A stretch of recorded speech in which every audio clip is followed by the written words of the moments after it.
In this video, we will see how we can connect our superset with a database.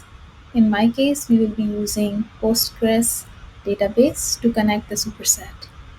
Now, one of the things to notice is I have launched my superset from a Docker container, and the Postgres is also behind a Docker container. So in order to connect with the Postgres that is behind a Docker container, we will first go into the settings.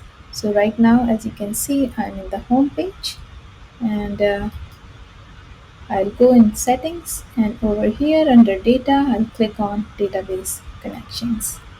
Since I'm already connected to Postgres, I will show you the settings as how to connect to it.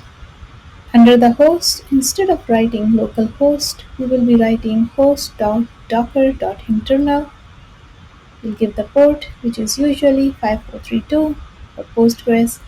You can give the name of the database that you have and the username and password. And with that, you'll be done. Once that is done, you can click on finish, and you are connected to your Postgres.